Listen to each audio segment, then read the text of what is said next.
2G को घोटाले के कारण देश में जाना गया तो 3G कब आया कब गया पता भी नहीं चला। 4G ने हम सबको मोबाइल में कैद कर दिया और अब बारी है 5G की।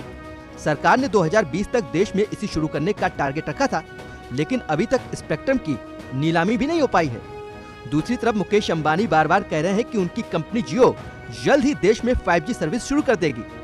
और अब खबर आ रही है कि जियो मार्च में होने वाली स्पेक्ट्रम नीलामी में 700 मेगाहर्ट्ज स्पेक्ट्रम के लिए बोलियां लगा सकती है। दरअसल दूरसंचार विभाग ने हाल ही में 700 megahertz, 800 megahertz, 900 megahertz, 1800 megahertz, 2100 megahertz, 2300 megahertz और 2500 मेगाहर्ट्ज के स्पेक्ट्रम बैंड की नीलामी का नोटिस जारी किया है। हालांकि इस नीलामी में 5G सेवा के लिए जरूरी माने जाने वाले 3300 मेगाहर्ट्ज और 3600 मेगाहर्ट्ज के स्पेक्ट्रम बैंड की नीलामी नहीं की जाएगी।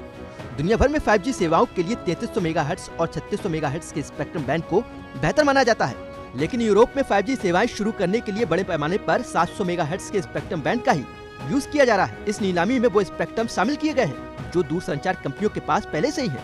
इसकी वजह है कि ज्यादातर कंपनियों के कई बैंड के स्पेक्ट्रम की लाइसेंस अवधि खत्म होने वाली है और उनका नवीनीकरण भी होने वाला है। अगर जियो को अपनी सेवाएं जारी रखनी है तो उसे अपना लाइसेंस रिन्यूअल कराना होगा, क्योंकि उसका 98.8 मेगाहर्ट्ज स्पेक्ट्रम का लाइसेंस इसी साल खत्म हो रहा है।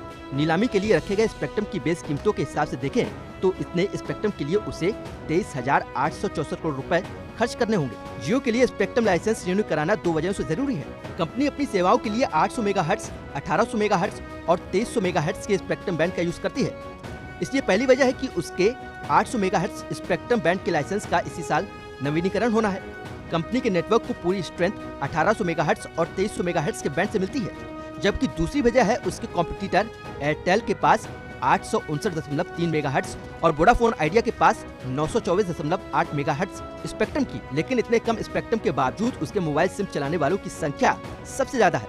अक्टूबर 2020 में ये 40 करोड़ 64 लाख थी। ऐसे में उसे अपनी सेवाएं जारी रखने के लिए अपने मौजूदा स्पेक्ट्रम को बनाए रखना ही होगा। पिछले साल मुकेश अंबानी ने कहा था कि जियो 2021 की दूसरी छमाही तक देश में 5G सेवाएं शुरू कर देगी।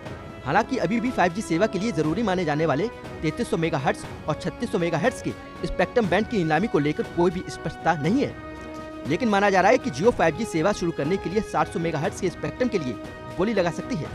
हालांकि इसके लिए 19 सर्कलों में बेस कीमत 800 मेगाहर्ट्ज के स्पेक्ट्रम के मुकाबले 38% ज्यादा है, जबकि दिल्ली, मुंबई और कोलकाता सर्कल में 58% ज्यादा है। मॉर्गन स्टैनली की रिपोर्ट में कहा गया है कि अगर जियो इस साल भी 5G सर्विस शुरू करने के लिए अपनी क्षमता बढ़ाने पर विचार नहीं करती है तो 700 मेगाहर्ट्ज स्पेक्ट्रम की नीलामी में ज्यादा उथल-पुथल होने की उम्मीद है।